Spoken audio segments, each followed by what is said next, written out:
ನಮಸ್ಕಾರ. ನಾನು ವೈಷ್ಣವಿ ಪತಂಗೆ ಫ್ರಾಮ್ ಗದಗ್.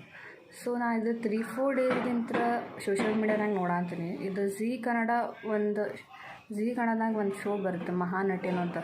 ಅದ್ರಾಗ ಒಬ್ಬ ಹುಡುಗಿ ಮೆಕ್ಯಾನಿಕ್ಸ್ ಬಗ್ಗೆ ಭಾಳ ಕೀಳಾಗಿ ಮತ್ತು ಅವ್ರಿಗೆ ಭಾಳ ಇನ್ಸಲ್ಟ್ ಆಗಿ ಮಾಡಿ ಮಾತಾಡಾಳ. ಸೊ ಫಸ್ಟ್ ಆಫ್ ಆಲ್ ನಮ್ಮ ಫಾದರು ಒಬ್ಬರು ಮೆಕ್ಯಾನಿಕ್. ಸಿನ್ಸ್ 25 ಇಯರ್ಸ್ ಅವ್ರು ಆ ಆಕ್ಯುಪೇಷನ್ನಾಗ ಅದಾರ.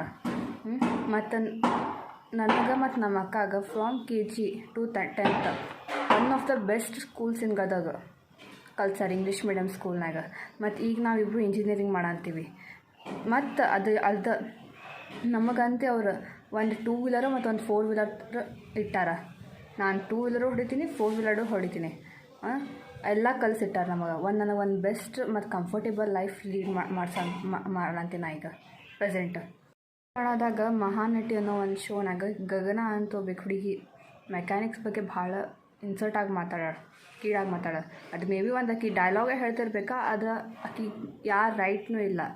ಒಂದು ಶೋನಾಗ ಕಾಮಿಡಿ ಆಗಿರಲಿ, ಸೀರಿಯಸ್ನಾಗಿರಲಿ, ಒಬ್ರು ಯಾವ್ದಾದ್ರು ಆಕ್ಯುಪೇಷನ್ ಬಗ್ಗೆ ಇನ್ಸಲ್ಟ್ ಆಗಿ ಮಾತಾಡೋದು ನೋಡುವ. ಫಸ್ಟ್ ಆಫ್ ಆಲ್ ನಿನ್ನ ಮನೆ ನಿನಗೆ ಏನು ತಿನ್ಸಾರೋ, ಗ್ರೀಸ್ ತಿನ್ಸಾರೋ ಏನು ಬೇರೆ ತಿನ್ಸಾರೋ ನಿಮ್ಮ ಪಪ್ಪ ನನಗೆ ಗೊತ್ತಿಲ್ಲ. And I am least interested to know about that.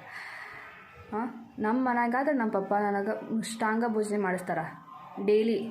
ನಾ ಏನರ ಹೇಳೋದ್ರಿಂದ ಮುಂಚೆ ನಾನು ಮುಂದೆ ತಂದಿರ್ತಾರೆ. ಬರೀ ತಿನ್ನೋದಲ್ಲ, ಎಲ್ಲ ಥರದ್ರಾಗ ನನಗೆ ಇವತ್ತಂಗೆ ಏನೂ ಕಮ್ಮಿ ಇಟ್ಟಿಲ್ಲ ಮತ್ತು ಮುಂದೂ ಇಡಲ್ಲ. ಮತ್ತು ಅದು ನೀನು ಮೇ ಬಿ ಸ್ಕ್ರಿಪ್ಟ್ನಾಗ ಅಂತ ಹೇಳಿರ್ಬೇಕು, ಜಸ್ಟ್ ಒಂದು ಡೈಲಾಗ್ ಅಂತ. ಅದು ನಿನಗೆ ಅಷ್ಟರ ಬುದ್ಧಿ ಐತಿಲ್ಲ. ನೀನು ಯೂಸ್ ಯುವರ್ ಓನ್ ಬ್ರೈನ್. ನೀ ಮಾತಾಡೋಕ್ಕಿಂತ ಮುಂಚೆ ನೀ ಏನು ಮಾತಾಡಂತ ನಿನಗರ ಲಕ್ಷ್ಯ ಇರ್ಬೇಕು. ನಾ ಏನು ಮಾತಾಡಂತೀನಿ, ನನ್ನ ಮಾತಲಿಂತ ಯಾರಿಗಾರ ಹರ್ಟ್ ಆಗುತ್ತೆ, ಇವೆಲ್ಲ ವಿಚಾರ ಮಾಡಬೇಕಾಗುತ್ತೆ. ಜಸ್ಟ್ ಅವ್ರು ಸ್ಕ್ರಿಪ್ಟ್ ಬರ್ಕೊಟ್ಟಾದ್ಮೇಲೆ ಹೇಳೋದಂತ ಇರೋದಿಲ್ಲ. ಯಾರು ಸ್ಕ್ರಿಪ್ಟ್ ಬರ್ಕೊಟ್ಟಾರಲ್ಲ ಅವಂಕರ್ ನಾಚಿಗೇಡಿ. ಅವ ಏನು ತಿಂತಾವ ನನಗೆ ಗೊತ್ತಿಲ್ಲ.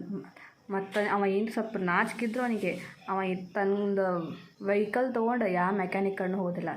ಮತ್ತು ಗಗನ, ನಿನಗಂಕರ್ ಹೇಳ್ತೀನಿ, ನಿನಗೇನರ ಇಂಪಾರ್ಟೆನ್ಸ್ ಗೊತ್ತಿಲ್ಲ ಅಂದ್ರೆ ಮೆಕ್ಯಾನಿಕ್ಸ್ ಬಗ್ಗೆ, ಒಂದು ಸೈಕಲ್ ಅವ್ರು 2 ವೀಲರ್ಸ್ಲಿಂದ ಹಿಡಿದು ಏರೋಪ್ಲೇನ್ ತನಕನೂ ಮೆಕ್ಯಾನಿಕ್ಸ ರಿಪೇರಿ ಮಾಡ್ತಾರೆ, ಬೇರೆಯವ್ರು ರಿಪೇರ್ ಮಾಡಲ್ಲ.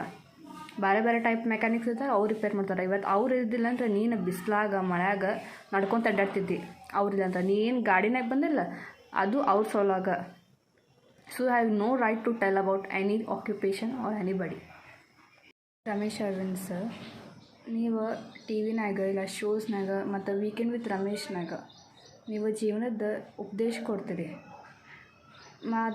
ಮತ್ತು ನಿಮಗೂ ಗೊತ್ತೇ ಐತಿ ಮೆಕ್ಯಾನಿಕ್ಸ್ ಎಷ್ಟು ಇಂಪಾರ್ಟೆಂಟ್ ಅಂತ.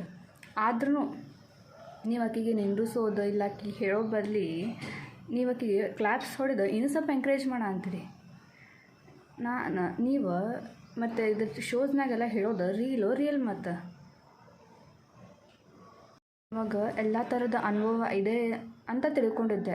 ಬಟ್ ಈ ಶೋ ನೋಡಿದ ಮೇಲೆ ಯಾಕೋ ನೀವು ಮಾಡಿದ್ದು ನಮ್ಗೆ ಸರಿ ಅನ್ನಿಸ್ತಿಲ್ಲ. ಆ್ಯಂಕರ್ ಅನುಶ್ರೀ ಮೇಡಮ್, ನಿಮಗೆ ಯಾವ್ದಾರು ಮೆಕ್ಯಾನಿಕ್ ತೊಂದರೆ ಇಲ್ಲ ದ್ರೋಹ ಮಾಡ್ಯಾರ? ಯಾಕಂದ್ರೆ ನೀವು ಆಕಿನ ಹೇಳೋದು ಮುಗಿದ ಮೇಲೆ ಆಕಿಗೆ ಅಷ್ಟು ಖುಷಿಲಿಂತ ಹೋಗಿ ಹಗ್ ಮಾಡಂತೀರಿ. ಮತ್ತು ಆ್ಯಕ್ಟ್ರೆಸ್ ಪ್ರೇಮಾ ಮೇಡಮ್, ನಿಮಗೂ ಕೂಡ ಇದೇ ಪ್ರಶ್ನೆ ನಂದು. ಅಂದ್ರೆ ನಮ್ಮ ಕುಟುಂಬ ಇದ್ದಂಗೆ. ಮತ್ತು ನೀವು ನಮ್ಮ ಕುಟುಂಬದ ಬಗ್ಗೆ ಹಿಂಗೆ ಮಾತಾಡಿದ್ದಕ್ಕೆ ಮತ್ತು ಹಾಕಿದ್ದಕ್ಕೆ ನೀವು ಸಾರಿ ಕೇಳಲೇಬೇಕು. ಇಫ್ ಕೇಳಿಲ್ಲ ಅಂದ್ರೆ ನಮ್ಮ ಪಪ್ಪ, ದೊಡ್ಡಪ್ಪಾರ, ಕಾಕಾರ ಮತ್ತು ಅಣ್ಣಾರ್ಲಿಂತ ಹೋರಾಟಂಕರ ಆಗೇ ಆಗುತ್ತೆ. ಇಷ್ಟೇ ಹೇಳಬೇಕಾಗಿತ್ತು. Thank you.